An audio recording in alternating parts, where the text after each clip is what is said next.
evening, ladies and gentlemen. Welcome back to round 7 and 8 of the BFBS Armed Forces Virtual Racing Challenge Season 4, if you can believe it, here at Snetterton, all the way down in the virtual recreation of Norwich in Norfolk. My name is David Christie, and of course, joining me back in the booth after having a lovely week's holiday, although I definitely don't think it was a holiday for him, we welcome back John Knighton into the commentary booth. John, welcome back, and of all the weeks you missed, you had to miss that absolute blinder at Donington. It really was, Dave. Good evening to you, and good evening to you watching wherever you are around the world tonight. So it was a great night. I have to say, brilliant commentary from yourself and Alex last week. Really putting myself in the shade. But it was a terrific couple of races, wasn't it? And I must say that the likes of Stuart McFadden and Will Fuchs, Matty Chambers, and also Chris Pawley, really showing what they were up to, and Ryan Martin, of course, showing what they were up to last week in those two terrific races.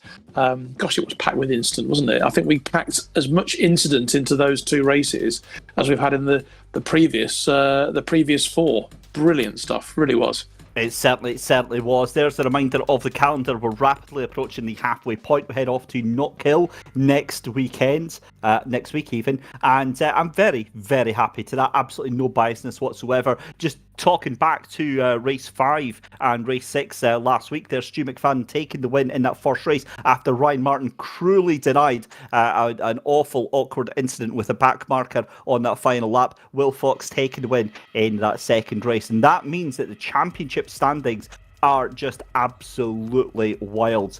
As you can see there, Ryan Martin in the lead with 541 points, your championship leader ahead of Chris Pawley, but rapidly ascending is Stu McFadden in that second place, 447 points, just 3 points ahead of Adam Barron, and then another 4 points ahead of Tom Stevens. James King in 6th, Chris Boland in 7th, Paul Hayhoe in 8th, Matty Chambers in 9th, and Will Fox taking that win last week down in 10th position. But honestly, that is such a close fight for 2nd, 3rd and 4th. You're seeing here Royal Air Force, and I think, John, at this point in the season, given the sheer volume of numbers entering, this should be a fairly given affair for the Royal Air Force.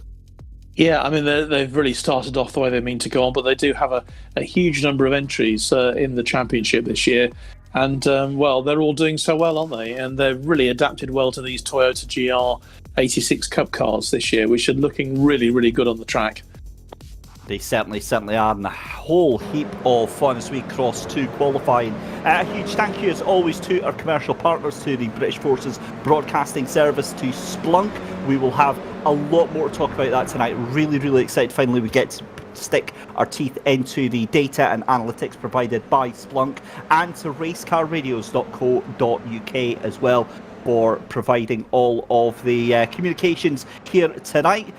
So, let's talk a little bit, John, about Snetterton, a track that I'm very familiar with, a track that I've raced in real life, and it is just a crazy mix of long, high-speed straights and tight, twisty turns. But in these GR86s, I think we are going to have some spectacular racing here tonight. Yeah, we certainly are. I mean, I've been to Snetterton a few times just to actually cover events and see races taking place. Never actually done what you've done. Of course, that's driven them, but it's a great little circuit, isn't it? 1.952 miles long, and those two huge straights, the Senna Straight, obviously for the start finish, and the Bentley Straight as well on the far side of the circuit. And then you've got, as you say, this interlocking at least 3 hairpin bends, or 2 hairpin bends anyway, with some real opportunities for overtaking and sort of getting into the getting into the back bumper of the car in front of you. And I think we're going to see quite a lot of that tonight, particularly on some of these twisty corners. Yeah, it does actually bring up a little bit of an awesome point. We do have a fantastic video that we're going to be chatting to Dan Hardwick from Splunk to go over all the data and the analytics, and it gives us a perfect example of how important the tow can be in these cars, but even more how having a superior driving ability and behaviour behind the wheel, in terms of throttle input, in terms of brake input, really does make all the difference in these cars. One of the other things, John, that we've noticed throughout the season with these GR86s, and we'll notice all the way through qualifying, we see Ryan Martin at the top of the timing screens. The rear end of these cars very, very happy to go out, and quite a tricky little car to handle. Yeah, very much so. And it's almost like watching rallying sometime with these controlled drifts around. But it's very different in competition, obviously, when they're racing against each other compared with at the moment when they're in qualifying, trying to get the fastest possible time. I think it's really interesting. But these cars are set up so differently, aren't they, from what we saw last year with the Porsches and the year before with the Mazdas. So different. They absolutely are, and I think these actually share maybe a little bit in common with the MX-5 Cup car in terms of the enjoyability factor of driving these things, because they look wild, and certainly the drifting looks pretty spectacular, but they're actually a fairly forgiving car and very, very enjoyable experience nonetheless. But more about that as qualifying goes on. Ryan Martin ahead of Will Fox, Stu McFadden up in P3, Tom Stevens in P4. You've got then Pauly in P5 and Bolins in P6 with Ollie Waynes and Banks in 8th position. Just looking through that top 10 right now, and again with all the traffic that we've got here at Snetterton, of course it's the full 300 layout here, John. How important is it going to be to either get a clear bit of track, do you think, or do you want to be in the toe of somebody else and try and get that little boost? Yeah, I think very important. I mean, I think it's important in all of the races, isn't it, to have, particularly in the first race, obviously pole position, we'd obviously spin the wheel at the end of the first race to decide the grid positions for second. But we're just seeing the same names, aren't we? Ryan Martin up there once again. And Stu McFadden as well with Fuchs as well, Will Fuchs as well, and Chris Pauly. These are the people who are already beginning to make their mark in the championship, and they seem to be the people who have really made the transition best into the new cars. And the way it's looking tonight in qualifying, difficult to see things going to be very different. I'm still looking forward to seeing some of the people who we're keeping a close eye on last year. Ollie Wayne, for example, and Craig Durrant, Chris Slater, Michael Clough as well. Cloughie, he had his moments last year, didn't he? But so far, we've not seen the best of them. And as the race has gone, this is the ideal circuit for them to make a bit of a challenge this time.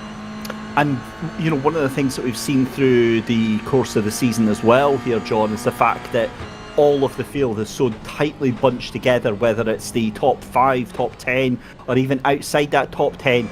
All of the places matter just as much for all of these drivers here, as we're watching Ward just heading through the bomb hole just now. Also, another thing I want to bring to your attention actually is we've got to say a big hello to Adam Barron, who is actually watching us rather than taking part in qualifying tonight with some incidents that happened last time out at the previous race at Donington. It must be a very strange feeling, and this is exactly what he said, is that it's such a bizarre feeling watching qualifying rather than actually taking part in it, and I guess mentally preparing yourself as well for the race, because this is also some important seat time for these drivers. It is, yeah. Adam, good evening to you. Shame we're not seeing you in action tonight, because you've already been making a big contribution this year to the championship, but hopefully you'll be back before too long. And I mean, I'm really looking forward to seeing some of Dan's data collection at half time, because that's going to be fascinating to see, how the drivers are really reacting in these early stages of the new season. And we're actually going to see some lap analysis as well, I think, as well, aren't we, Dave? So that's going to be really, really fun at half time. It certainly is, and we've got a sneak peek of some of the data that comes through thanks to Splunk, and Yeah, it is awesome. The amount of granular detail that you can go down into. Just to clarify as well about Adam Barron, he is, from what I understand, still going to be taking part in the race. It's just he's having to start at the back of the grid and is ineligible to qualify tonight. So I believe he is going to take part in our races tonight, but it's just that he's not taking part in the qualifying. But 4 minutes left to go here. Ryan Martin now. That is a comfortable lead at the front of the field there. 0.4 of a second. Near enough half a second there, John. And Stu McFadden, we've normally seen more than a little bit closer here. However, we did see that pole position getting snatched on the last lap by Martin earlier on last week. Yeah, I mean, I'll take your word for it. Obviously, I didn't see that last week, but yeah, he's got a great chance. And apologies to Adam. I assumed he wasn't actually. He was watching, but starting from the pit lane, presumably in the first race tonight. But he'll be keeping a very close eye on how the cars, I'm sure, are dipping around this circuit and making the most of what he can see and maybe the data he's collecting at the moment. But yeah, I'm looking forward to this race very much indeed tonight, Dave, because as you say, we're approaching the halfway stage in the season now, so a lot of these drivers are really beginning to bed themselves down.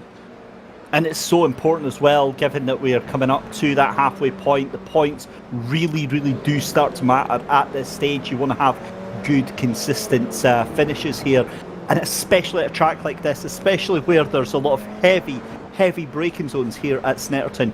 Getting a good finish is going to be absolutely crucial. I can see a lot of tears before bedtime at the likes of Agostini and late braking heroes into the hairpin at Montreal as well.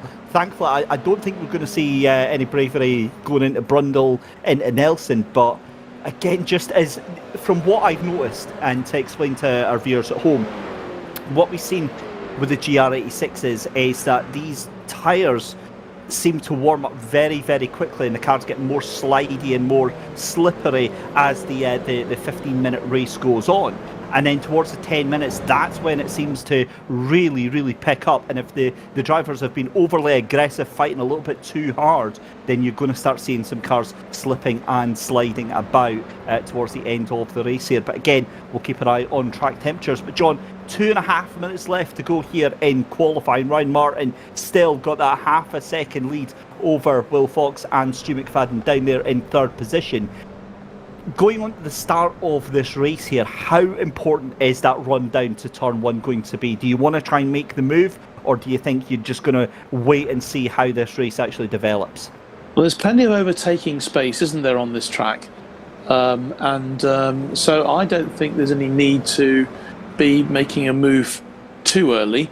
The only thing is, of course, that when you do have that lead, you can watch the scraps going on behind you and actually enjoy it. We've seen that several times already, where the lead drivers have really been able to sort of get ahead and really allow the cars behind them to be jockeying for position. So, pole position is really important here, really important on this track, because you're off down the centre straight. It's not a huge run to riches, is it, at the first turn? And then you've got another nice long run down to Montreal and that first hairpin, which could cause mayhem later. And then obviously the Bentley straight on the far side of the circuit as well is another opportunity going down towards Brundle. So there's obviously lots of overtaking opportunity, but the drivers, because they're getting more and more used to the cars, the tyres, I'm sure they're going to be quite sensible in this first run. Well, we'll wait with bated breath on that one. Sensible is not a word that I thought we'd ever be using this season here with BFBS AFVRC in Season 4. But the one word I definitely would use is respectful, despite the, some of the significant incidents that we have had through the first couple of races. It has been very, very obvious that none of them have been intentional. There's been a lot of respect, a lot of hands getting thrown up and apologies getting given. And it's fantastic to see that in such a closely fought championship, John. It is, yeah, and mutual respect. It doesn't matter whether it's the virtual racing or racing for real. You've got to have respect on the circuit for your fellow driver. Otherwise, what can happen if you don't have that. And this is great training, isn't it? Obviously for what's to come in in real life, because the Armed Forces Challenge will be going to Snetterton later on in the season. So this is just brilliant training for them. Obviously on the 300 track as well. So as you can see, then heading down now the Senna Straight. Not too long to go now in qualifying. In fact, some of the cars are bringing themselves into the pits now at the end of qualifying. We've now reached the end, and I wonder whether Martin Brundle's watching this evening. If you are, good evening to you, Martin. Obviously, they've been so busy with F1 over there in the Middle East that, but you know, there is a bend named after him, and he's probably back home in not too far from here this evening. So, good evening to you, Martin, if you are watching, and you know that our Forces drivers are really loving it here.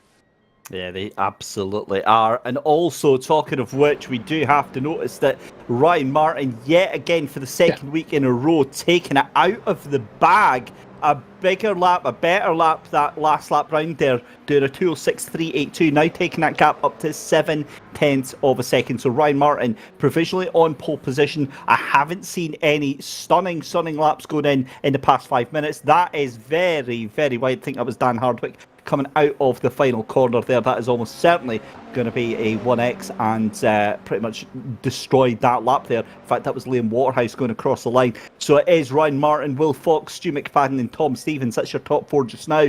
We'll get a grid up very, very shortly. Luke Arpino we see into that top 10 as well, John. Is there any names in that that top 10 that stand out to you, or is that it's kind of who we've seen all season? Yeah, as I mentioned, Ollie waned earlier on, and I expect Ollie to produce something very, very soon. You mentioned Luke Arpino. Good to see him. He was actually floating around the course a little bit earlier on. I watched him in practice, so he obviously got to grips with it a bit now. And yeah, Chris Pawley as well. I mean, he's there or thereabouts, isn't he? So we've got some of the usual suspects who are going to make an impact tonight. I think, well, Ryan Martin, very, very, very strong, isn't he? He's looking really good, top of the championship, and he looks like he's going to have pole position here as well. But he's got a couple of drivers who are hard on his tail in Fuchs and McFadden, so that's going to be very interesting as well. And Tom Stevens too. Looks like he's sort of sneaking into fourth spot there. So, yeah, it's going to be an interesting grid when we get going. And we're not long to wait now. Yeah, certainly is. So final cars just coming through the final couple of corners now as well. Dan Hardwick there, we saw a little look at his car. I've got to be honest, that is a beautiful looking livery on that car. I love that hexagonal honeycomb design that's on the side of that car, and then you've got the colours at the back as well. A lot of effort and a lot of branding time gone into making these cars look as great as possible. And again, that just shows how seriously, John, that the drivers are taking this championship. Absolutely. It's great to see our BFBS logos emblazoned across all of the cars this year. You know, make no apologies for that. Great to see the BFBS name up there among all the other worthy members of the people. Anyway, we've got the starting grid, the lineup. Yep, let's take us through the starting lineup for our next race of the championship. Ryan Martin on pole position alongside Will Fox. You've then got Stu McFadden alongside Tom Stevens on row 2, Chris Pawley on row 3 with Chris Boland, Ollie Waned and Jez Banks on row 4, Luke Arpino and Craig Durrant in row 5. Then it is row 6 of Liam Waterhouse and Chris Darnell, 11th and 12th place respectively. Dan Berris is going to be on row 7 with John Finch alongside him. And then in 15th position, Chris Slater alongside Stu Etic, Adam Waters with Rhys Bowes, Michael Clough and Ryan Abbott, Ben Weston and Lyndon Noble on row 11, Steve Ward and Dan Hardwick on row 12. And then at the back of the grid, 25th, 26th and 27th, Glenn Griffin, James King and Adam Barron. That is how the grid line up here. We've got our pace car is going to be at the front. We'll get a full pace lap here at Snetterton, John. But again, now the nerves starting to build a little bit here. In fact, sorry, it's a standing start. Do you know what it was? It was Stu McFadden's car there. I mixed that up for some reason with the pace car. I'm getting old. We'll let that one slide. He's popped back anyway, so he's there now. We had a missing car. It looked like we had just a car on its own at the top. I didn't think they're having a rolling start for this one. Here we go. No, it's standing start then. The lights come on the gantry bridge and we are away for race number 2. And that's a little bit of a connection problem there for Will Fox, but he gets the jump. Ryan Martin with a terrible start there. And Will Fox already off into the lead of the race there. And it looks like that's Tom Stevens who's got the hold shot as well up into turn 1 here. And this is going to be a wild start there. Ryan Martin going to be ruining that mistake there, but they're all safely through turn number 1 on the brakes, then down into Montreal for the first time there. And this is going to be one of the flashpoints. It's going to be having to be so patient on the brakes, so patient on the accelerator. They come out of Montreal. It's still folks from Martin, from McFadden, Tom Stevens in there as well, Chris Pauly up there. You've got Ollie Wayne trying to defend from Craig Dunn here as well. Brilliant start to the race here, and for the most part the first couple of corners have went very well here, John. Yeah, it did. Great start from Will Fox. He really was on the money straight away. I think Ryan had a few grip issues, didn't he? He seemed to be, his tyres were smoking right at the beginning, and that certainly cost him. But he's pulled himself back. Stu McFadden hardened his tail, and Tom Stevens there too, sort of as they're heading down the Bentley Straight now, although the first time into Brundle and then back out again. So I think they're now into sort of the bomb hole, aren't they? Around Nelson into the bomb hole. So they're coming around to complete the first lap here. But it's a really good start from Will Fox. Delighted for him. Great start for him. Yeah, beautiful stuff. That's them actually just coming out onto the Bentley Straight just now, because it's the 300 layout. That's them on their way down to Nelson and to Brundle. Folks still ahead of Ryan Martin, just 1/10 of a second. That was a bit of a move there from Finch in that 12th place car. He had a look there. You've got all hell kicking off in front. You've got Chris Boland and Tom Stevens. Craig Durrant gets that position there from the now 9th place car there of Jez Banks. So this is a brilliant start to the race for Jez Banks, getting himself up into that top 10. Now they're way coming across the line very shortly for that first lap here. That's Chris Pauly. What a first lap here. This is going to be a very intriguing race here, John. It is indeed, crossing as the start-finish line for the first time then on Senna Straight. But it's Will Fox who has the lead. It's a very close, nothing between him and Ryan Martin and Stu McFadden. So this is going to be a real close call in the top 3. Oh, and who's gone wide? That looks like Martin has grabbed the lead back from Will Fox. Fox just going really wide there. That's cost him a place at the moment. So Martin grabs back the lead. He was there obviously right at the start on pole position, but he's taken that lead back. And Stu McFadden is right on Will Fox as well. So really everything to go for, but any slight error and that's what happens. Yeah, that's exactly what happens. If they go wide, you're going to have several cars that are looking to be very opportunistic. McFadden has a little look to the outside there of Fox. Not going to happen there. Fox's intermittent connection issues, I think, is going to be something that the drivers around is going to have to watch. Cluffy has had a problem. He's dropped down from 23rd position. He's now down in 26 right now.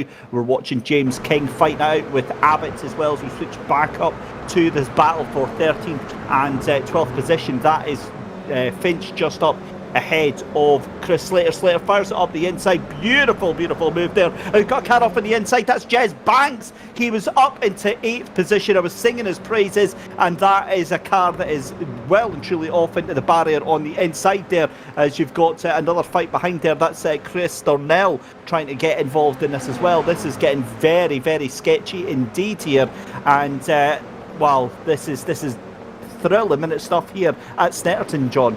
It really is, and Chris Slater giving it his very best at the moment, and pulling himself up to 11th place now. Really going for it. And who's that? Sorry, that was Adam Waters that just decided that he's not even going to bother turning at Nelson, just goes straight off into the barrier. Exit stage left, I believe. Absolutely, yeah.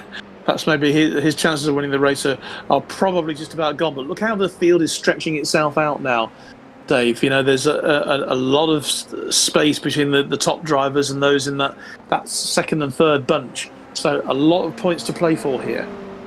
Certainly is. I tell you what else I'm noticing here. Adam Barron, 15th position already after starting right at the back of the grid. Let's have a look then. What happened to Jez Banks? We saw the car pointing off at the inside there. Oh, and he's just made a mistake and been caught by one of the cars there. Thankfully, didn't actually hit into the barriers there. so easy to do. The thing is that that car behind has absolutely nowhere to go there, John. That's right, yeah. And you mentioned Adam Barron. He's really working his way through the field now. He's under a second behind Etok there in 14th place.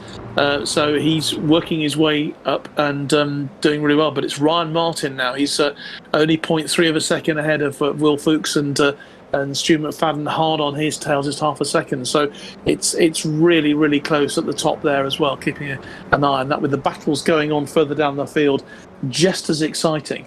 Going into Hamilton now, we're watching Liam Waterhouse in 10th place, looking to get himself up out of the top 10. But he's not far behind Ollie Wayne in 9th place. So there's opportunity there for him too. There certainly is, but he's caught between a rock and a hard place at the moment because he's just behind Ollie Waynes and Liam Waterhouse. What has happened to our 8th place car there? Because that is Griffin. Durrant. Yeah, sorry, it's Durrant that's fallen all the way down, but also I was also seeing Glenn Griffin is now gone well and truly off track, so I think he's now back to the back of the grid there. I wonder if he has hit the barrier at some point. I think that's through about the second third of the circuit here. Back with Liam Waterhouse now though, because look at Chris Slater, he fancies having a go at this as well here. The fascinating little battle here. You see the number 90 car having to defend from Chris Slater. You've got John Finch behind there and Chris Darnell as well, as we cut back up to our race leaders. Now Stu McFadden has dropped off from this group here. Yeah, he's down to 3rd place, isn't he? And he has dropped off. So maybe a little issue for him. Maybe had a bit of a spin or a tyre issue. But Martin and Fuchs there now have got themselves a good little lead, but it's very, very close. In fact, neck and neck, isn't it, between those two? They've swapped places, but then swapped back again. Martin grabs the lead back. So tight between those two.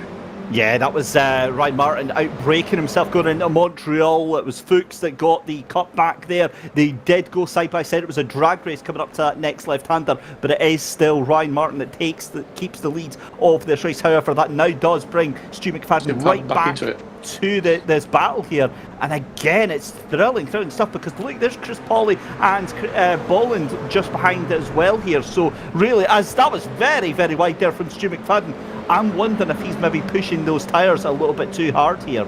Yeah, it looks like it. I mean, it's not the first time he's gone off, is it? Onto the grass, and the tyres don't like it. They're all, within track limits at the moment, but they're all going off on those corners. Heading down Bentley at the moment, which is a great little straight, isn't it, to see as they now head down towards Brundle on the bridge.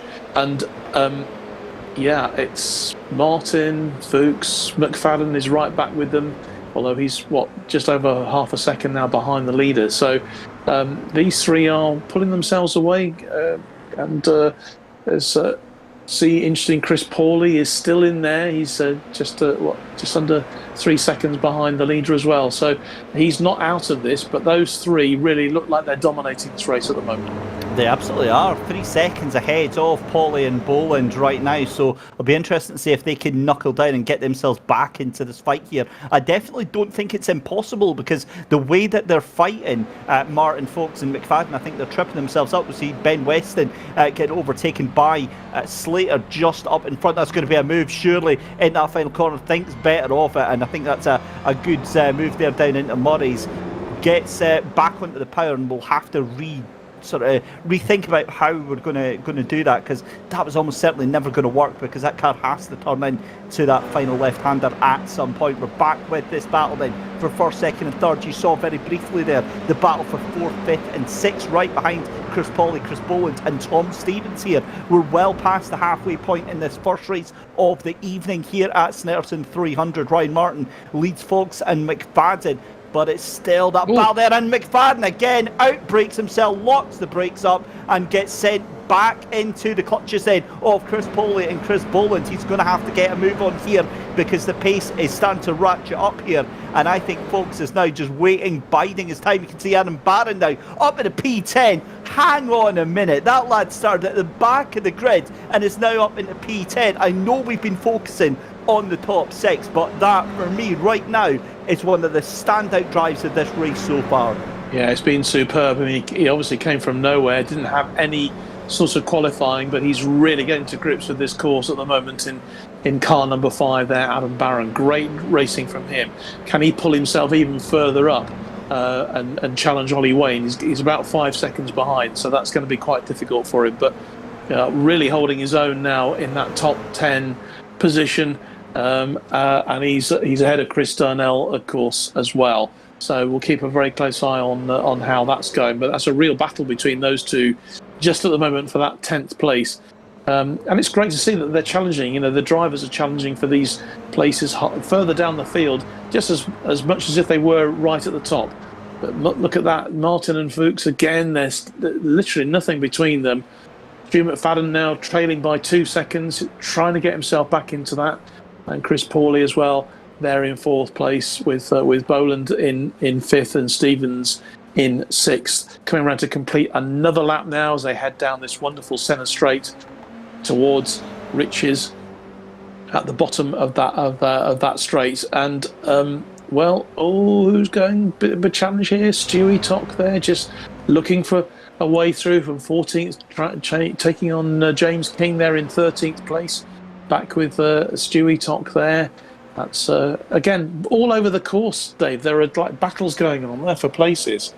And they're just as important to all of these drivers as if they were in the top 5 or top 10. Even if you're fighting for 20th position, it means just as much to these drivers. That's what I love about this championship. So many little fights, toe-to-toes going on right now. As we said, we're watching Stu Etic. Another driver we actually have to watch, the driver behind him, is in front of him, is James King. Now, he is in a similar position, Adam Barron. He also started on the back of the grid. And another driver that's just absolutely tore through this field here, up in a P13. And what the two of them will be looking in these final 2 laps. Now, granted, it's going to be a tall ask to do, but we've obviously got that reverse grid. They'll be keeping, I would imagine, one eye on that. But as it is, Ryan Martin in the lead of this race ahead of Will Fox there. That gap now, probably the largest it's ever been. It's up to 0.4 of a second, although it's starting to come down a little bit again now. But I do wonder if that's now Ryan Martin starting to eke out that advantage. We did see him struggling for grip earlier on, but I definitely think Stu McFadden has maybe seen the best of that car right now. Yeah, and a few little connection problems for Will as well, I think, who keeps disappearing off the screen. But he is hanging on in there. Is he just biding his time, I wonder? Because they've now burned off Stu McFadden, haven't they? And who's who's gone off there? Linda Noble. Come on, Linda, get yourself back on the track there. We need to get you back into the race for Mission Motorsports with car 101 and 101. So get yourself back into the course there. But Ryan Martin still has the lead. Fuchs in 2nd place with McFadden. And we are with Ryan Martin. Look at them. It's absolutely neck and neck now. There's a real challenge going on here. And can Will Fuchs get his way through? Well, he can't at the moment. Ryan Martin is just holding his position. But look at that. They are so tight. Well, a mistake from either of them, and that's going to let Stu McFadden in. Yeah, it really is, as we see Jez Banks taking over Stu Etic then for the battle for 14th position. I tell you what, folks, is playing a blinder right now. The way that he is driving that car, he is forcing Ryan Martin to really hustle that car and possibly try and overheat those tyres there. As well, folks said, 0.2 of a second right onto the back bumper. But have a look at McFadden now. He's 1.7 seconds back there. We're going to be on our penultimate lap here. I think we'll probably start the last lap this next time by as they go down into the right-hander then at Augie's. This is going to be on the run down to Williams as well. That right-hander that sets him up for the Bentley straight here. Beautiful exterior shot here. This is the real money shot right now. This is the big battle that is going on for all of the pennies right now. Ryan Martin then just ahead of Will Fox. They're going to be moving over to the right-hand side there. Fox is going to be waiting to see what Martin does. I wouldn't be surprised if he doesn't do anything this lap here, John, and actually tries to wait for that final lap. Well, it's almost like there's a tow rope between the two, isn't there? It's so tight. I don't know. I think Will take any opportunity that he thinks he can grab. These cars are obviously so well matched with each other, but they really have dominated the race. It's been absolutely brilliant driving from both of them. John Finch just making his way up there, currently in 12th place, challenging Chris Darnell and Chris Darnell, and that battle for the top is just as exciting, isn't it? Ryan Martin still holding the lead on Will Fuchs, and there he is in second place. The gap just slightly increasing at the moment, so maybe Fuchs has missed his opportunity, Dave. Yeah, it is very, very slightly, but I think that will come back here because Martin seems to have, issues with really pulling that car in and getting traction out of the corners. Stu McFadden now 1.5 seconds. This is almost certainly, I imagine, going to be the final lap of this race here with Ryan Martin in the lead there, Will Fuchs in second place. For me, what you have to watch here, John, is if you watch Fuchs's body language, he sets the corner up beforehand. He'll maybe move to the right and it sets a left-hander. He'll move the car to the right and then move the car to the left, get that inertia in his favour, get the body roll in his favour, and it's all going to be coming down to these final couple of corners here. It's going to be through to Augies and then into Williams. It's all about how we get that Bentley straight set up, but that was a poor corner there. Look at the pace that Fuchs gets out of there, brings that car back up to about 0.2 of a second, and this is going to be the run down the Bentley Straight. This is going to be the final run that we get from this race from our two leaders. We've got side by side further down as well, James King and Chris Darnell fight out. That's 11th place now for James King. What a drive from those two, 10th and 11th place respectively from the back of the grid. That is unbelievable. But have a look at this, trying to go right the outside as well. Fuchs gets the inside line, clips the curb there, keeps the foot in, and that is going to drop him all the way back there. Stu McFadden now has the run on Will Fuchs. This is now going to be a battle for second place. Ryan Martin can streak off into the sunset, but what is going to happen with that battle for second place? McFadden is looking all over the back end of Will Fuchs right now, coming down to Murray's for the final time, but it is going to be Ryan Martin who will take the win. A very well deserved performance there. Will Fuchs in second place there. It's going to be Stu McFadden in third, Chris Pawley in fourth, Chris Boland's in fifth, Tom Stevens is going to come across the line in sixth place. Luke Arpino flew under the radar there up in the P7, and can we just say it's great to see Craig Dunn actually getting a good solid points performance this season, because it has just not gone his way so far. Ollie Wayne is going to come across the line in ninth. Adam Barron is still 100% my standout driver of the day. What a finish though. James King ahead of Jez Banks just at the line. Chris Darnell, you've got John Finch, Sue Etic in there as well. But John, that was a fantastic opening race. It was, and it was also incredibly disciplined, wasn't it? A hugely well-disciplined race there. Those leaders, they led from the front, did Ryan Martin and Will Fuchs, but it was terrific stuff. Really great racing, and that's the sort of racing we want to see. Tight, tough. It could have gone either way, but there was no stupidity, no daft mistakes there, and I was really impressed with all the drivers there. Did really well. And Stu McFadden, maybe he thought he had a chance then on that last bend when Will Fuchs just slightly had to just pull himself over and just got slightly caught on the corner there. But in the end, I think Ryan Martin deserved that win because it was a terrific race. But again, I think you made some great points there about really good performances, from James King, Adam Barron in 10th place, James King 11th, to go from basically nowhere to get just inside and just outside the top 10. Really great driving. Certainly was. Round 7 then comes to an end. We'll have round 8 coming up very, very shortly indeed. We'll go through the results. We'll go through how it all finished. We'll also have a chat, as I said, to this man here, Dan Hardwick, and go over a little bit about all of the in-race overlays that we are going to have access to over the next couple of rounds, thanks to our data analysis partners over at Splunk. But it's always a huge thank you to yourselves at home for listening, to watching, and to taking part in this as well. Huge thanks to our season partners, to BFBS, Splunk, and to racecarradios.co.uk. Let's have a quick look at the reverse grid wheel then. give it a spin and see who we've got, and we'll find out who's on pole for the next race.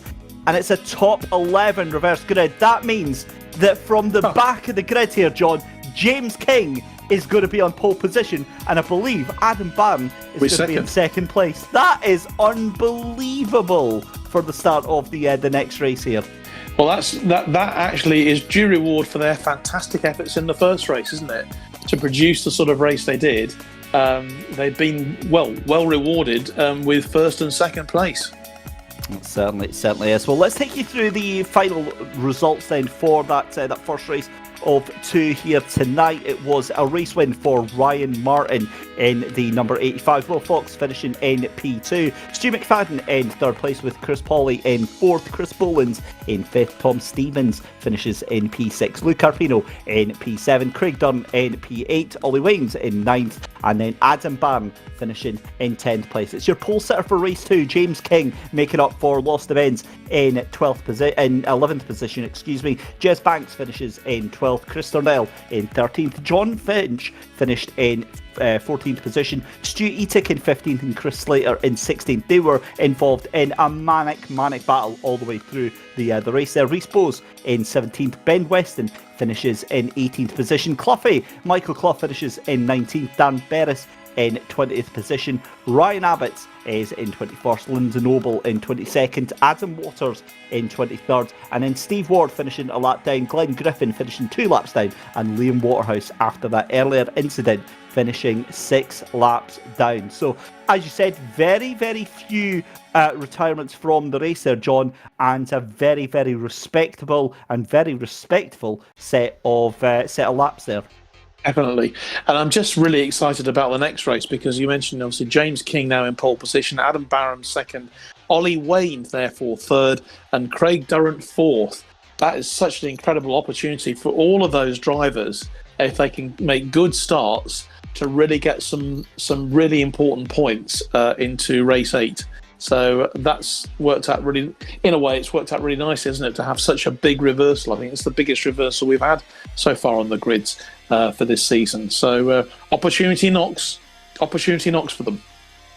Certainly as well. We did promise you a little bit of a special interview this evening, and we have got Dan Hardwick in to have a chat with the amazing overlays that we've got coming this season from our data analysis partners over at Splunk. And Dan, a very good evening. That was a wild race. Yeah, so I did get a lot of practice. I started practicing tonight about 7:30. About 7 o'clock tonight, my pedals were in bed. So yeah, it's not been a great race, but I was happy to get into the 211s for a little bit and just be fairly consistent. I did get a little helping hand from Linda a couple of times, but we'll have a look at that later. Yeah, it was a good race. I enjoyed it. It's fine. Just, a helping hand is always a good thing. But obviously, we've got you in here, Dan, to talk about the new data that we can overlay on the races. Just tell us a little bit about the partnership between the BFBS, AFVRC, and Splunk. Yeah, we came on board with Splunk about a year ago, 6 months ago, and they wanted to work with. We've got a defence contract with Splunk. We wanted to work with us to see how we can develop a motorsports element and see how that can be fed into Splunk and give us some meaningful insights. Obviously, with iRacing, the data is very much it's quite insular in that you can see some information when you're viewing the race, like as broadcasters, but the rest of it is very much down to the PCs that are running the data themselves, running the game. So with Splunk, we can feed it out to this third-party website. We can do the data analysis on it, which I've been working on with the guys from Splunk over the last kind of few weeks. I started looking into that. The lap traces to help improve drivers is kind of a start point for where we need to be, but also bringing in some of that really interesting data, like looking at 0 to 60 times, looking at input percentages and how driving styles differ, and how I'm about 4 seconds, 5 seconds a lap off of Ryan. Well, what I want to be able to do is look at Ryan's data, look at my data, and align them and see how that is happening. See why that Ryan is so much quicker, and I just can't get anywhere near him. But hopefully the data should tell me that. And I've been looking at it myself. Interestingly, I know I used to do this, and I thought I'd got rid of it, but I accelerate early. which means I have to back off on the exit of corners, and you can clearly see that in the data traces that I'm accelerating, backing off, accelerating, which is just slowing me down, and down the straights I'm just losing so much time. And that's kind of where we want to be with this data to do that, is to help train the slower cars and bring us all up to speed. Yeah, it is such a crucial part of the modern, not just sim racer, but real life racers toolbox, as well as data analysis, learning what you're looking for. And we're watching a video on screen showing exactly that between yourself and James King, watching the input average between the two drivers. And you can quite clearly see that you've got more time, more percentage on that throttle. You can also clearly see the crossover point. You can also see where you're coasting. You've got more time on the coasting, less time, significantly less time braking as well. So again, data like that, absolutely invaluable for drivers. Maybe not so much this in terms of being able to analyze a crash in terms of the speed at the impact, the amount of time that it costs you. But again, all these sorts of bits of information not only help you as a driver, but for us, it's able to provide a much more immersive experience for our viewers at home. I hope so, yeah, and we're going to continue to develop those stats and see where we can pull the information in. Interesting one with that, with myself and James doing that lap there. James was on the brake a lot more than I am, but he's a lot quicker. He was 2.5 seconds quicker on that particular lap. Mainly because he's using the brake to turn the car, which is a more advanced driving technique. You can use that brake pedal to put the weight on the nose and let the back end come around a little bit. That's great if you've got a really you've got a slightly more expensive wheel and you can control that kind of jitteriness. I'm not comfortable with that jitteriness, so that's something I need to learn. Hopefully, once this season kind of rolls on and we get this system working, what's next really is to roll it out to the live track cars. AFVRC starts just before the end of this series, so hopefully we're going to get some data loggers into the BMWs and into the MSA cars to be able to feed that data. I was going to say, Dan, the benefits of this you can transfer across to the real thing. And you'll be obviously at Snetterton, so honestly, being able to analyse the data from circuits that you're going to be competing, during the summer is going to be absolutely invaluable, isn't it? And the other point you just made earlier about the late braking, we know that the Toyota GR86 is, the back end does like to come round a bit, doesn't it? So that late braking is clearly helping. Yeah, and it'd be interesting to look at Ryan. I'm gathering Ryan's data today as well, so it'd be interesting to see what his sort of percentages are. And I imagine his will be similar to James, is that he's using the brakes to help steer that car a little bit.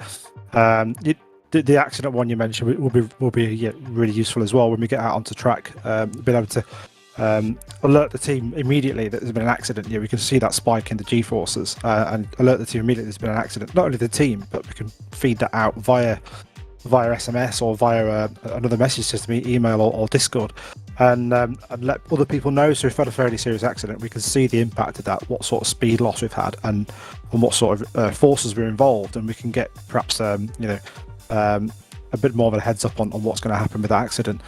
Even if it's just to run into the barriers, we can still see where the car is on track and be able to expect it coming in with some damage. So yeah, it's going to be an exciting journey over the next year, and see where it goes. So yeah, hugely beneficial to everybody. Great work, and congratulations on the work that you're doing with Splunk. It's fantastic. Thank you. And Dan, just going back to tonight, race 2. Again, a wild race one. What can you take away from that first race and sort of improve on in that second one? I think I was getting braver on the brakes with that. So, like I say, I've last week I raced on my clutch pedal as a brake pedal. This week I'm back onto my load cell. And I was getting faster as the race went on, getting braver into kind of Brundle. Brundle is the one. I think some laps I was about a second quicker than I was on the previous laps. It's just balancing that brake pedal, balancing the steering, and making sure that it's not going to spin around on you, because Brundle into Nelson is a really tricky pair of corners. But yeah, it's just come through practice. Excellent stuff. Well, listen, Dan, thank you so much for coming and having a chat with us this evening. Best of luck for race 2, and thanks for bringing on board Splunk and bringing them on board with the BFBS AFVRC. Cheers. See you later. There we go then. Fascinating, John, to hear from Dan about the insights that data analysis can bring to the drivers, and also how, as you pointed out, it'll be able to almost seamlessly cross over to the data that they provide from real life. Well, I think that is so important, isn't it? Data is just into everything at the moment. Right from Formula One downwards, data analysis. And if they can use this, all the drivers can use this. It's going to benefit them throughout the course of the season when we get into their real cars, and it's really exciting. It's such an exciting development, and it just goes to show why not only this racing is really important in its own right, as we've seen over the last couple of years. Obviously, during lockdown, it came into its own, but now we're seeing the benefits that this can bring when the guys get into their own cars, and that is, I think that is a huge step forward, massively significant move in bringing almost like the sim racing into the world of real motor racing as well.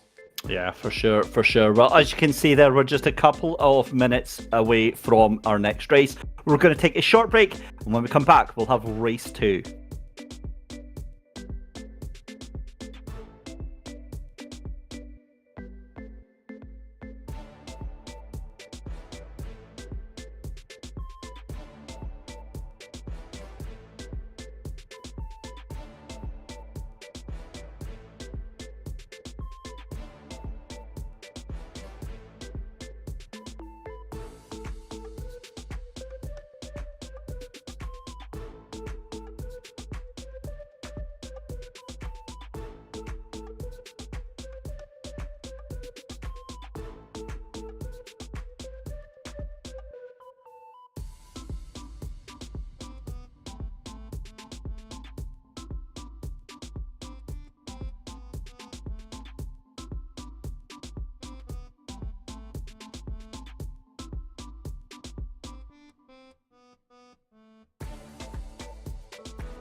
Welcome back, ladies and gentlemen, to another race here for the BFBS AFVRC Season 4.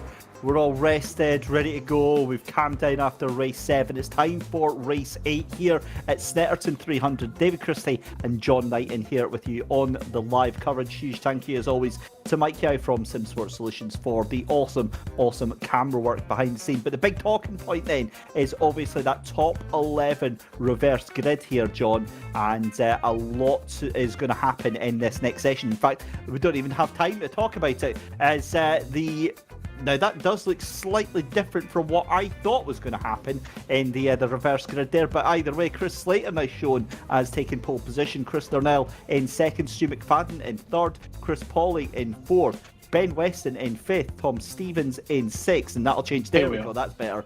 James King in pole position then, Adam Barron in 2nd. That is much more like it, and order is restored. Ollie Waynes and Craig Dunn in 4th and 3rd position, Luke Arpino and Tom Stevens in 5th and 6th, Chris Boland and Chris Pawley in 7th and 8th, Stuart McFadden and Will Folks in 9th and 10th, Ryan Martin and Jez Banks in 11th and 12th, and we are going to have to get a move on.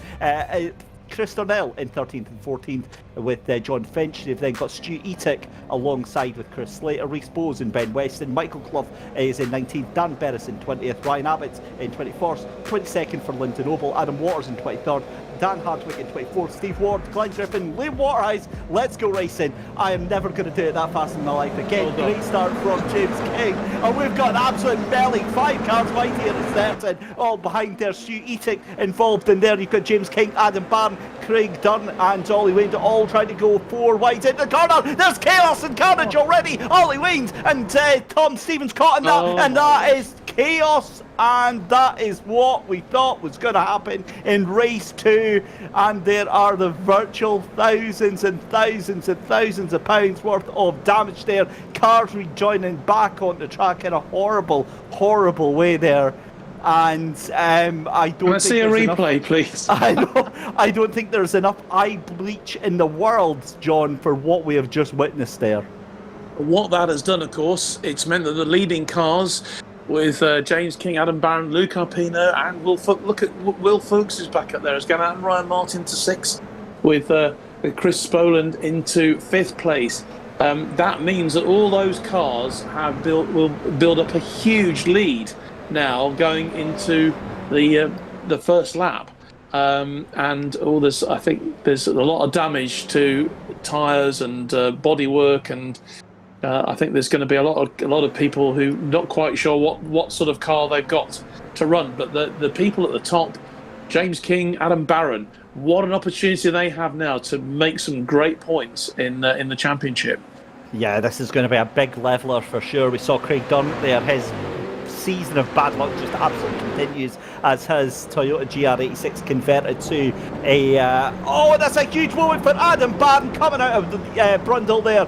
Huge clip off the curb that unsettles the car. Very easy to do, and that drops him down into P7. That is not the last car we are going to see doing that for sure. And I was just a way to joke there that Craig Dunn, his car being turned into a Reliant Robin there, because it's pretty much 3 wheels left on that thing. The suspension absolutely goosed. But back up at the 20th position, Stu McFadden, but losing out on that lap 1, Glenn Griffin, Dan Hardwick, Jez Banks, Craig Dunn and Chris Darnell all outside of the top 20 there. But well, that was a wild one. I tell you, who has gained is Ryan Martin. He has, Ryan Martin and Will Folks as well. And but Luke Arpino, Will is now up to 2nd place. That's a brilliant bit of work from him, because he must have started from 10th on the grid, so he must have avoided all that melee at the beginning. But Stu McFadden clearly didn't. I mean, it all started, didn't it, with a little skid across there, a couple of skids. Looked like Craig Durrant might have been right at the centre of it.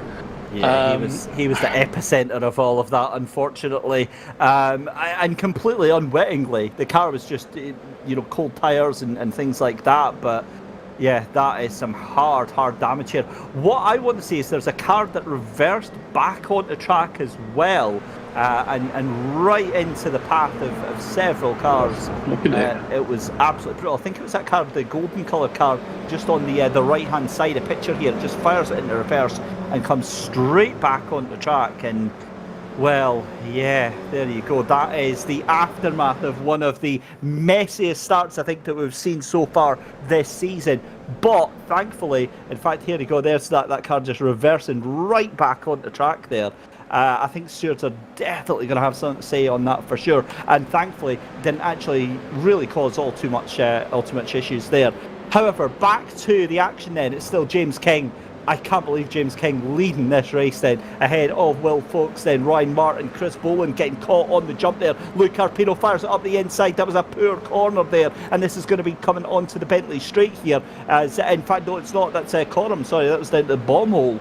So Chris Boland in between a rock and a hard place there. Luke Arpino up into P4. You've got Chris Pauly also fancying getting past here, as well as we have a look at Chris Slater down in 9th position there. Oh, and that's a big lock up coming into Murray's. Oh. My goodness me, Dan Beres sent it over the curbs there. I'd be very interested to see if there's any of that car left.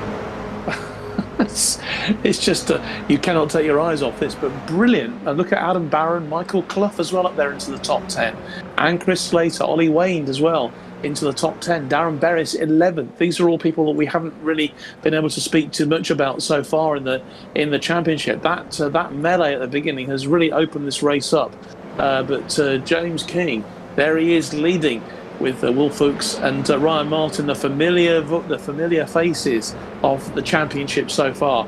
They've worked their way right up from 10th and 11th on the grid to get themselves up there into the top 3 so far, with Luke Arpino in 4th place. So some great quality driving from those Change from for those the lead men. there, John. Change for the lead. Will Fox takes the lead from James King then by 1/10 of a second. King trying to get that cut back here. Moves to the inside there, fires it down the inside. Brave move there from James King. Wild stuff. And have a look at Ryan Martin. He's got the whole shot now. Ryan Martin from 3rd place is now taking the lead of the races down through the Bentley Straight. What can Will Fox do? We have got ding ding round number 2. This is exactly what we saw on race 1 earlier on. They're going to be dragged straight through this Bentley Straight here on the brakes into this left-hander. Have a look at Will Fox here. He cuts out. Ryan Martin tries to get the cut back there. What a performance here. That was brilliant stuff there. I've got to say, hats off to James King. That was a great move there. Very, very brave,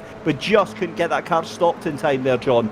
Well, that was fantastic, wasn't it, as they go around the bomb hole down towards Coram and then onto Murray's. But yeah, fantastic. And that just goes to show, I mean, how much pace these cars have got on the centre straight there. That opportunity to get past. Really brilliant stuff there from Will Fuchs. And then, again, you know, I think both of these two, in fact, James King, there he goes. He literally goes for the inside lane, loses the traction, and he allows Ryan Martin and Will Fuchs through to retake those positions. So Will's still leading. He's got 0.3 of a second lead over Ryan at the moment. This is great stuff. And Craig Pauly now making a move up to 4th place from Luke Arpino as well. But it's settled down a bit in the middle of the grid there, isn't it now, with Adam Barron, Michael Clough, Chris Slater and Darren Berris in the top 10, Ollie Wayne just outside, and Linda Noble into 13th place as well. So Linda going well in this second race, which is great.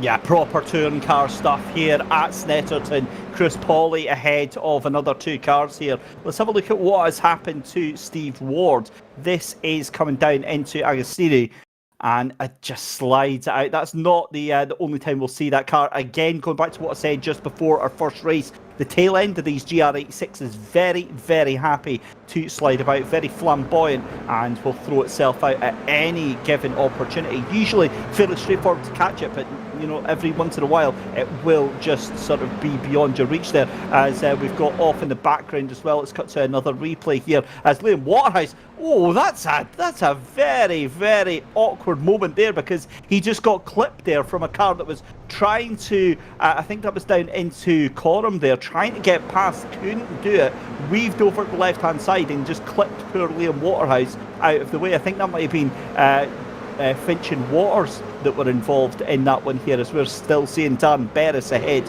of Ollie Wayne. But you know, 7 minutes left to go in this race here. Up into 5th position, you've got Chris Boland and Luke Arpino, and Arpino's off. That's coming through Brundle, and Arpino dropping all the way down there facing the barrier, and that is disastrous for young Luke Arpino. You hate to see it, and he's going to have to wait to get back on that track. He might just He's end got up a problem. I retiring think that he's car. got a puncture. I think he has a puncture. That left front wheel not looking very, very happy indeed. That car looking kind of done and dusted there. Oh yeah, you can see that car is absolutely broken. He's turning to the left and the wheel pointing to the right, so that thing is absolutely done. Let's get a replay of what happens here. In fact, this is earlier on then. This is Linda Noble coming into Agostini. A little bit too much power there. Back in. And again, it's not the last time we're going to see that, because the rear end of that thing just does not like, taking too much speed into these corners. It just washes out and there's no grip. Well, she's lost her tail end as well. I think Linda's race as well. I'm sorry I put the curse of death on her there, didn't I, by saying how well she was doing. But it just goes to show one little slip like that and you can it cost you. But our leaders are still up there and really showing their class at the moment. Will and Ryan and James King and Chris Pawley as well, doing really, really well. There's a bit of a gap, isn't there, I think? Oh no! Oh no! Oh, that's a big hit. Was that Darren Berris that got caught up in that one? But that's a huge hit into the barriers there. And yeah, you're a spectator at that point there, John. That's a horrible, horrible incident. Yeah, not a lot you can say about that, but Darren Berris, well, if it was Darren Berris that he ran into, then Darren is still going pretty well, because he is up to the 9th place now. That is a hard hit. So who did he run into? Yeah, the barrier played its part there, didn't it, as well. So, but Darren Berris still going, he's 9th place and challenging there, he's challenging Chris Slater at the moment. So Darren's having a really good run here, as is Ollie Wayne, who's just behind him. This is a real battle, isn't it, to keep those top 10 places and keep going. But just don't know where to look on this race. It's just non-stop everywhere. You've got to have eyes everywhere. Yeah, I Right feel across really the bad circuit. for our broadcast producer Mike Yao tonight, because the action has been coming in thick and fast. And it's just been a case of having a dart between here, there, and everywhere. And that is the battle for 8th position. This, though, is Jez Banks fighting off Ward just behind him again with another battle there. Oh, that's almost a little bit of contact into turn 1 there. Dan Berris onto the back of Slater there, coming down into that second corner into Montreal here. Fascinating battle here for P8 right now. And as you said, it's a case of, you don't know where to look, and I'd imagine it's the same for these drivers as well, because for the likes of Dan Berris here, he's caught in between a rock and a hard place. He wants to try and take that position from Slater, but he's got Ollie Wayne, who's looking very, very hungry up there as well. Yeah, he's got him gnawing away at his back end, and that can't be a lot of fun, to be fair. But it's great racing, though. This is what sports car racing is all about, isn't it? Touring car racing. This is just brilliant. And I'm heading into Hamilton. There's just nothing between these guys, absolutely nothing at all. Will Fuchs just building up a little bit of a lead on Ryan Martin. He's now half a second. It's just increased slightly. And James King is 5 seconds as well behind the lead. So those two just pulling away a little bit. And again, if you look at how well they did in the first race, they are cementing their positions at the top of the championship, Dave, as we speak.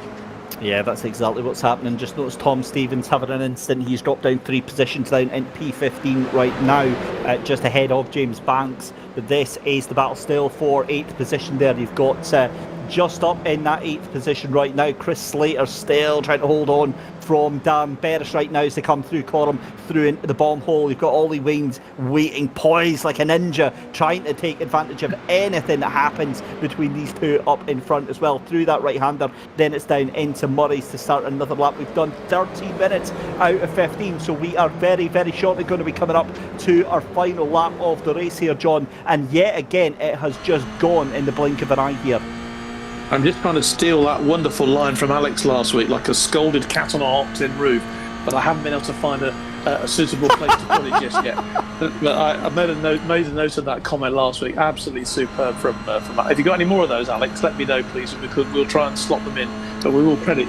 You will be best friends with him. He has got tons of them. But have a look at that, Dan Perez having a look right the outside of Chris Slater. Here comes Ollie Wind as well, trying to make some hay here, but it's not going to work. The two of them side by side. Ollie Wind is going to have the outlined. And what has just happened with Will Fuchs there? Because Ryan Martin now side by side. There was a half a second gap there, so we've now got two battles. This is incredible stuff coming Ryan up. Martin's got through. But Fuchs has the inside line, so Martin is going to have the outside there. So we're picture in picture. So Ryan has to duck back into second place. This is incredible action here, and we've got just 50 seconds left.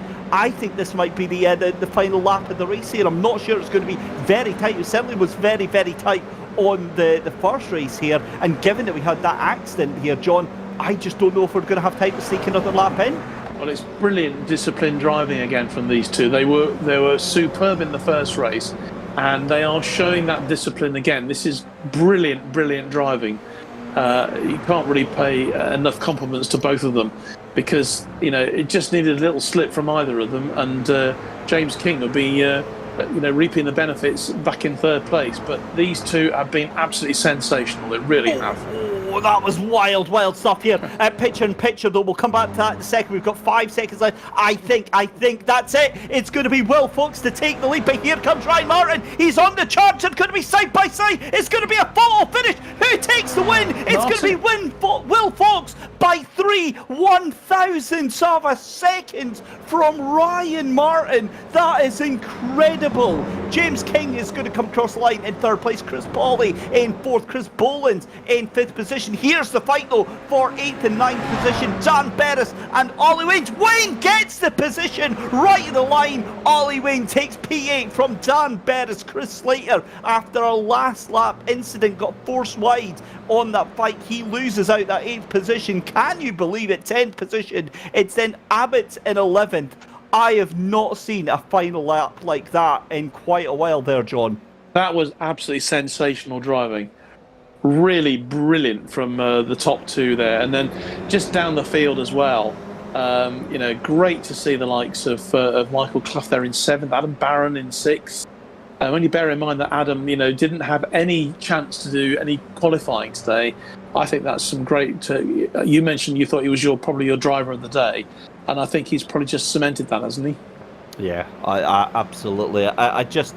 I'm stunned at the gaps that are there. Great to see Glenn Griffin after that lap 1 Stramash still finishing the race. Stu McFadden though retiring. That is going to be a huge championship talking point throughout the remainder of the season here, John. But a wonderful race from everyone involved here, and for me that's one of the standout races of this season for sure. Oh, definitely. If not for the last couple of years. When you have racing like that, you just cannot take your eyes off it. It is just sensational. And the guys, should take a huge amount of credit for that, because, again, they showed tremendous discipline, didn't they, going into those last few laps? It could easily have gone, in a different direction, but it absolutely didn't. I think we've got Ryan Martin waiting for a chat. I hope we're talking to Ryan very, very shortly, because it's been a brilliant day's, another fantastic week for both Ryan and for Will too. And I don't know about you, Dave, but it's getting more and more exciting every week. It really is. It'll just be a couple of minutes before we let you loose, John, onto all of the drivers to see what they've got to say for themselves. But a quick final question.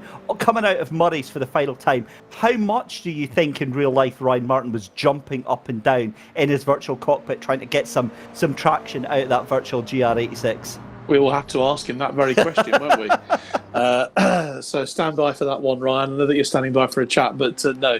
Here's the full result. Wow, look at that differential. Will Fox taking the win from Ryan Martin, and the gap, the official gap, classed as plus 0.000. Now, I'm presuming that makes that a dead heat, but giving it to Will Fox there. I have never seen anything as close as that. James King in third position, Chris Pawley in fourth, Chris Boland in fifth, Adam Barron again, good recovery drive there in P6, Michael Clough into P7, Ollie Waynes in P8, Darren Berris in P9, Chris Slater finishing and rounding out the top 10, Ryan Abbott's in 11th, John Finch in 12th position, Liam Waterhouse in 13th position. Let's just also take note that that's a top 12 lockout for the RAF. Tom Stevens in 14th position, 15th place for Adam Waters, Jez Banks in 16th, Steve Ward in 17th, Linda Noble in 18th position, 19th place was Stu Eatick, Craig Dunn into 20th position, 21st is Dan Hardwick, then it's Chris Darnell in 22nd, Luke Carpino in 23rd after that last lap incident, Rhys Bowes in 24th, Ben Weston finishing one lap down, Glenn Griffin finishing one lap down, and Stu McFadden retiring 6 laps ago. Oh my good lord. Well, it's time, John, for something that I know you're really eager, because I know you cannot wait to hear from them. So let's bring in Ryan Martin first of all to have a chat with you and see what he's got to say for himself, John. Oh, good evening to you, Ryan. We're just getting our breath back after that. Goodness knows what it's been like for you tonight. Oh, but I was just talking to James King about the turn 1 incident in race 2, and we were just looking at it, and I think we could count 9 cars pointing the wrong way. So yeah, like you've obviously watched the whole thing unfold, and race 1, like I was just under stress the whole time. I thought Will was going to just do something silly, and then he almost did at the chicane at the end of the race, and then but absolute chaos. Absolute chaos, isn't it? But again, it must be fun to watch. Oh, terrific fun to watch. I mean, goodness knows what the repair bills are going to be on those cars. I hate to think about it, but you know, you and Will have produced some terrific driving tonight, and actually some incredibly disciplined driving as well, because all it needed was a brief mistake from either of you in both of those races, and your races would have been done. So congratulations to both. But tell me, Ryan, you are just taking to this like a duck to water this year. This car, when I first got told it was going to be this car that was going to be used, I committed to jumping in the GR86 official races, and the race that was actually active that week was Road America, and I just drove. It was the fixed setup, so the car feels completely different now with a decent setup on it, but at the time with the fixed setup, I realised it was that much fun. You can really throw it around. I think Will, maybe even Stu, both have a bit more raw pace in race, but I think it's just a little bit more consistency from myself. I think, correct me if I'm wrong, I think Stu didn't finish that race. I think he got caught up in the turn 1 madness, but I think they've both got a little bit more pace, but I seem to be able to drive this car and get it into the right place at the right time, thankfully. Now, tell me, we were speculating in commentary that possibly you were bouncing up and down on your rig to try and get a little bit of extra pace at the end there. Can you confirm or deny that? Well, I thought coming at the last turn, I was like, I'll give it a go, but I'm not going to be anywhere close. And then I've looked at it, and I think it's 3 more frames, and I would have been in P1 crossing the line. I needed 3 more frames to get ahead. So yeah, I was using the side draft. It's a thing in iRacing that you can actually draft at the side of cars as well. Was able to get a little bit of speed going, but yeah, I think he must have got me by. Well, what are the results? He beat me by. Well, it actually says that it was 0.000 of a second that he beat me by. So it looks like we got the exact same race time. Yeah, well, that 3 frames sort of equates possibly to 3 1,000ths. Well, there you go. That's how close it was. But I'll take the 96 points. I don't mind. I'll take the 96. I'm sure you will. And actually, you know, you mentioned Stu McFadden, who I think Stu's going to join us in a minute. And things did not go well for him, and we'll get his take on that very shortly. But Ryan, congratulations on a terrific night, because obviously, you know, you won the first race. You won race, and then you've obviously race 7, and you've come second albeit by a hair's breadth, literally. Very, very small margin there. Absolutely, but great for your points, and obviously for the RAF team, top 12 places going to the RAF, and it's certainly cementing your positions there at the top of the championship. So we'll look forward to seeing you next week, and thanks a lot for joining us immediately afterwards. You can get your breath back now. I'll try. I might have to go have a lie down, but yeah, cheers for tonight, and hopefully again I'll be able to speak to you next week if I get a decent result. So yeah, take it easy. Have a good night, and I'll hopefully speak to you in a week's time. Absolutely. Well, let's bring James in now. James King. James, it's been an interesting evening for you, hasn't it? And we've sort of got you down as one of the drivers of the day, really, because you had to start, obviously, I think from the pit lane, didn't you, in the first race? But a very, very good performance then, coming third in that second one. Yeah, it's about as much as I could hope for, really. I mean, the pace of the guys at the front is unbelievable. I might be one of the old dogs in terms of iRacing here, but yeah, those guys are unbelievably fast. So I was just happy to be able to hold on for, not instantly lose the position straight away. Even getting to have a little bit of an attack on Will when he passed me. But yeah, no, it's actually been a really good round. Yeah, the reverse grid change was a bit of a help to you, but you held on there, despite all the melee that was going on that first lap, and we'll be hearing very shortly from Stu McFadden about what it was like to be stuck in the middle of that, because that's obviously cost him this evening. But from your point of view, it's a great track, isn't it, Snetterton? And there's such a lot of opportunity for overtaking, such a lot of opportunity when you're in cars like this to have such close racing that we've seen tonight. Oh, absolutely. I mean, Snetterton is one of the tracks I've been fortunate enough to take a race car around. Not in anger. I got to do a track day at the end of 2021 in a team car. Although a Peugeot 306 is a bit different to a Toyota GR86.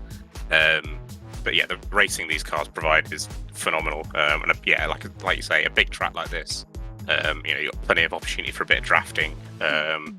And keeping close to each other, and there's a lot of space as well. So, you're not too fussed about the tiniest little incident costing you all the time in the world. You can make it back. And we were hearing at the interval from Dan Hardwick about the data collection that's going on and the lap analysis, which not only is going to benefit you and all the rest of the drivers throughout the course of this championship, but also when you get into cars, into the real thing, later on next month and into the summer, this data analysis is going to be so helpful, isn't it? And that's a real step forward this year for this championship. Well, absolutely. I mean, data is massive. My own experience was the race of remembrance at the end of 21. I did my first stint, and I was, quite far off pace, which was a bit to be expected as I was still obviously a novice. But I went through the data with an engineer, and I knocked 4 seconds off my lap time, just from spending 20 minutes, half an hour going through, looking at the corners and apex speeds compared to one of the other guys in the team, all that sort of stuff. And the fact that we're developing this system. I mean, Dan's doing some phenomenal work with it, and I'm really excited to see where he can take it over the next few months. Well, I think we're all excited to see that now. That's going to be reflected in your, not only for the rest of this season, not in this series, but also when you get into the cars for real. James, great to talk to you. Congratulations on your performance this evening.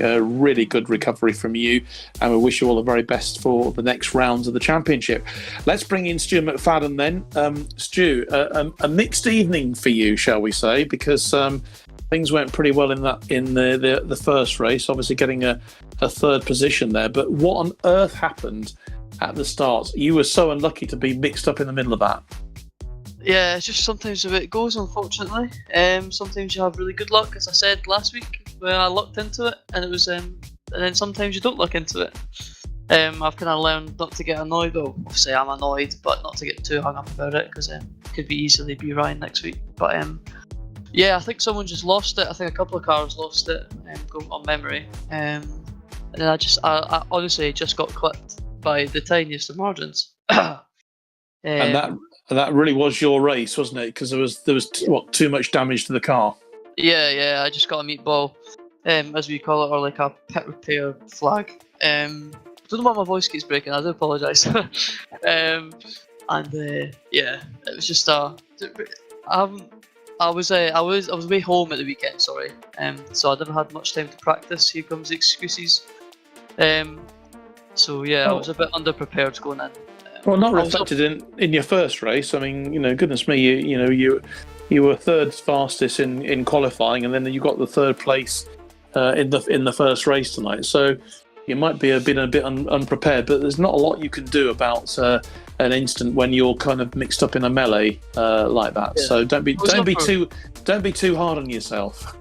Yeah, I just want to be P1 all the time. Dave knows me too well. I just want to be first all the time, and sometimes that can't happen when it doesn't happen. I get a bit unhappy, but it's still good fun. Had a really, really good race with the guys. Once again, this league is like so much fun to be in. The admins do an absolutely fantastic job of everything. You just click the green button to race, and then everything else is taken care of. So big shout out to the admins for making it so easy for us to hop in and have some fun on a Tuesday evening.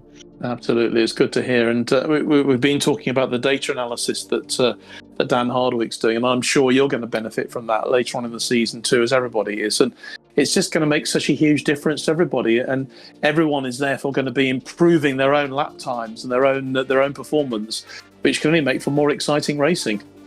Yeah, 100%. If everyone's within, if we've got, instead of the 4 or 5 cars we've got up the front now, if we can have 10, that just makes the competition so much better, because there's so many people that could just pop up into P1, and then it makes it's a bit stressful for us during the time as we're driving, but when you look back in the evening you get excited because you're like, wow, that was so much fun. Especially, I think, what was it, last week at Donington, when I think it was, what's his name, Ryan just pipped me to pole by a tiniest amount. I think we were half a second ahead of everyone else, and that was just like, wow. We've been messaging each other through the week, and you're like, wow. He messaged me the day after. He's like, I still can't believe the pace we built in quali. So yeah, it's good fun for everyone. Everyone's so friendly with each other as well, which makes it good.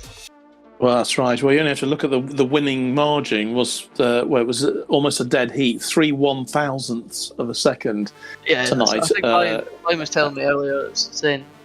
That goes to show. Anyway, Stu, thanks ever so much for your time this evening. Well done, and I'm sure that you've got a whole week to put that car back together again. It's going to cost you thousands, but you know what? It's well worth it. Let's hope not.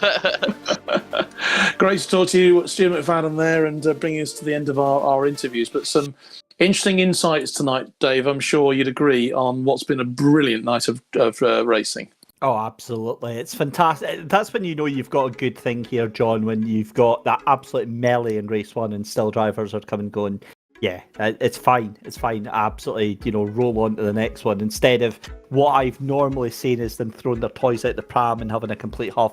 They are absolutely just rolling with the punches, ready to take it again and get going back next week. And of course, next week we are all changed. We are off to my neck of the woods. Can you tell I'm a bit excited? We are off to Knockhill for rounds 9 and 10 of the BFBS AFVRC, the Armed Forces Virtual Racing Challenge. It's a huge thank you to all of our commercial partners, to BFBS, to Splunk, to Racecar Radios, to yourself, John, for joining me again here in the commentary booth. I think you're not with us next week. It'll be Alex that's in the commentary booth again, stepping in as super sub. A huge thank you to Mike Yao behind the scenes for Sim Sports Solutions, and a huge thank you to yourself at home as well for watching tonight. We hope you've had an absolute blast, because we certainly have. We'll see you same time next week for Knockhill. Until then, have a wonderful week. Take care.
Bye.